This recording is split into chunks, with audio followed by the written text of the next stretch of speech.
Hi friends, welcome to SK Notions. இன்னைக்கு நம்ம என்ன பார்க்க போறோம்னா நம்ம வைக்கக்கூடிய பூ சாமி படங்கள்ல இருந்து கீழே விழாம இருக்கிறதுக்கான டிப்ஸ் தான் பார்க்க போறோம். ஃபர்ஸ்ட் பாத்தீங்கன்னா காமாட்சி அம்மன் விளக்கு. இந்த விளக்குல வந்துட்டு பூலாம் வைக்கணும்னா அது விழாம இருக்கிறதுக்கு இந்த மாதிரி ரப்பர் பேண்ட் போட்டுட்டு அதுல பூவை சொருகி விட்டீங்கன்னா விழவே விழாது. அடுத்து பாத்தீங்கன்னா இந்த மாதிரி போட்டோ ஃப்ரேமோ இருக்கக்கூடிய சாமி படங்களுக்கு எப்படி பூ வைக்கலாம்னு பார்க்கலாம். இதுக்கு பாத்தீங்கன்னா நம்ம எல்லா வீட்லயுமே இருக்கக்கூடிய பெண்ணோட மூடி தான் எடுத்துக்க போறோம். நீங்க எந்த ஒரு பெண்ணோட மூடி வேணாலும் எடுத்துக்கலாம். இந்த மாதிரி பெண்ணோட மூடியை வந்துட்டு சாமி படத்துக்கு பேக் சைடு வச்சு நம்ம செல்லோ டேப் போட்டு ஒட்டி விட்டுடலாம். இப்போ பாருங்க, நான் உங்களுக்கு ஒட்டிட்டு காட்டுறேன். இந்த மாதிரி செல்லோ டேப்பை பெண்ணுக்கு மேலே வச்சு நல்லா டைட்டாக ஒட்டி விட்டுருங்க. இந்த மாதிரி பண்ணிட்ட பிறகு நம்ம சாமந்தி பூவோ இல்லாட்டி ரோஜா பூவோ வச்சோன்னா பூ சாமி படத்துலேருந்து கீழே விழவே விழாது. சூப்பராக அப்படியே செட் ஆகிடும். இது ஃபஸ்ட்டு டிப்பு. அடுத்து மல்லிப்பூ மாலையெல்லாம் எப்படி வைக்கலான்னு பார்க்கலாம். அதுக்கு பார்த்தீங்கன்னா உங்கள் வீட்டில் இருக்கக்கூடிய கிளிப்பு ஏதாச்சும் ஒன்று எடுத்துக்கோங்க. அது சின்ன கிளிப்பாக இருந்தாலும் சரி, பெரிய கிளிப்பாக இருந்தாலும் சரி. நான் இன்றைக்கி இந்த மாதிரி ஒரு சின்ன கிளிப் எடுத்துக்கிறேன். இந்த கிளிப்பை இந்த மாதிரி செட் பண்ணிவிட்டு அதுக்கு நடுவில் மல்லிப்பூ மாலையை நம்ம மாட்டி விட்டுடலாம். இந்த மாதிரி பண்ணும்போது நமக்கு சாமிக்கிட்டேருந்து பூ கீழே விழவே விழாது. இது இல்லாமல் அடுத்த டிப் என்னென்னா, இந்த மாதிரி ஏதாச்சும் ஒரு கம்பி எடுத்துக்கோங்க. கம்பியை பார்த்தீங்கன்னா எஸ் ஷேப்பில் பெண்ட் பண்ணிவிட்டு நம்ம இதை கட் பண்ணி எடுத்துக்க போகிறோம். நீங்கள் எந்த ஒரு கம்பி வேண்டாலும் எடுத்துக்கலாம். ஒருவேளை உங்ககிட்ட கம்பி இல்லைன்னா அடுத்தடுத்த டிப்பில் நான் உங்களுக்கு சொல்கிறேன் பாருங்கள். இந்த மாதிரி ஷேப்பில் கட் பண்ணி எடுத்துக்கோங்க. பாருங்கள், எஸ் மாதிரி இருக்கணும். இப்போ இதை நம்ம ஃபோட்டோ ஃப்ரேம்லேயோ இல்லாட்டி ஃபோட்டோலேயோ செட் பண்ணிக்கலாம். இந்த மாதிரி செட் பண்ணிவிட்டு பேக் சைடு நல்லா அழுத்தி விட்டுக்கோங்க. அந்த கம்பி பார்த்தீங்கன்னா ஃபோட்டோவில் நல்லா செட் ஆகுற அளவுக்கு நல்லா டைட்டாக அழுத்தி விட்டுக்கோங்க. இப்போ ஃப்ரண்ட்டில் இந்த மாதிரி வளைவாக இருக்கக்கூடிய பகுதியில் நீங்கள் பூ மாலையெல்லாம் வச்சிங்கன்னா பூ விழவே விழாது.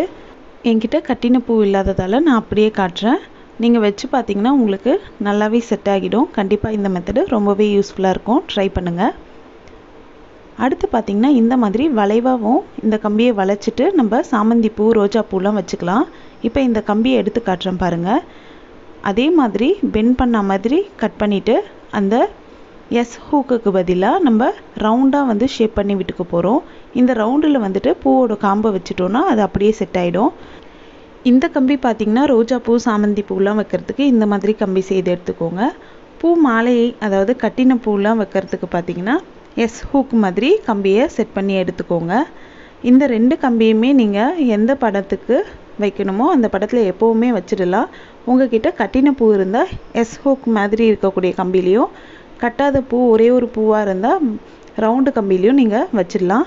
அடுத்து பார்த்திங்கன்னா கம்பி இல்லாதவங்க இந்த மாதிரி மெட்டல் வளையல் இருந்துச்சுன்னா அதை எடுத்துக்கலாம்.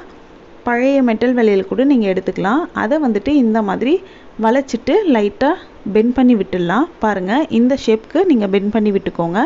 அதை நீங்கள் எந்த ஃபோட்டோ ஃப்ரேம் வச்சுருக்கீங்களோ அந்த ஃபோட்டோ ஃப்ரேமில் வச்சுட்டு நல்லா அழுத்தம் கொடுத்தா மாதிரி அழுத்தி விட்டுக்கோங்க. ரொம்ப அழுத்திட வேண்டாம். லைட்டாக முன்பகுதியில் பார்த்திங்கன்னா கேப் இருக்கிற மாதிரி பார்த்துக்கோங்க. இந்த கேப்பில் நம்ம வைக்க வேண்டிய பூவை வச்சுட்டோன்னா பூ விழவே விழாது, அழகாக செட் ஆகிடும். கண்டிப்பாக இந்த மெத்தடும் உங்களுக்கு யூஸ்ஃபுல்லாக இருக்கும்னு நினைக்கிறேன். ட்ரை பண்ணி பாருங்கள். அடுத்து வளையலும் இல்லாதவங்க இன்னொரு மெத்தடில் ட்ரை பண்ணலாம். அது என்னென்னா, நம்ம எல்லார் வீட்லேயுமே இருக்கக்கூடிய ஹேர் கிளிப்பு தான். இந்த மாதிரி கிளிப்பு எல்லார் வீட்லேயுமே இருக்கும். அதை பார்த்திங்கன்னா பேக் சைடு திருப்பினா மாதிரி இந்த மாதிரி கிளிப்பை போட்டு விட்டுக்கோங்க. போட்டு விட்டுட்டு ஃப்ரண்ட் சைடில் இருக்கக்கூடிய பார்ட்டை நம்ம நல்லா வளைச்சி விட போகிறோம். பாருங்கள், கொஞ்சம் அழுத்தினா மாதிரி பிடிச்சிட்டு வளைச்சி விட்டுக்கோங்க. ரொம்ப கஷ்டம்லாம் இல்லை, ஈஸியாகவே நம்ம இதை வளைச்சி விட்டுக்கலாம். இந்த மாதிரி வளைச்சிட்ட பிறகு இதில் நீங்கள் பூ மாலை அதாவது கட்டின பூலாம் எவ்வளோ வெயிட்டாக இருந்தாலும் சூப்பராக தாங்கும். அழகாக வச்சிட்டிங்கன்னா சூப்பராக சாமிக்கு செட் ஆகிடும், கீழே விழவே விழாது. கண்டிப்பாக இந்த மெத்தடில் ஏதாச்சும் ஒரு மெத்தடாச்சும் உங்களுக்கு யூஸ்ஃபுல்லாக இருக்கும்னு நினைக்கிறேன். இந்த வீடியோ உங்களுக்கு பிடிச்சிருந்தால் லைக் பண்ணுங்கள், ஷேர் பண்ணுங்கள், கமெண்ட் பண்ணுங்கள். நம்ம சேனலை ஃபஸ்ட் டைம் பார்க்குறீங்கன்னா மறக்காமல் சப்ஸ்கிரைப் பண்ணுங்கள். தேங்க்ஸ் ஃபார் வாட்சிங் ஃப்ரெண்ட்ஸ்.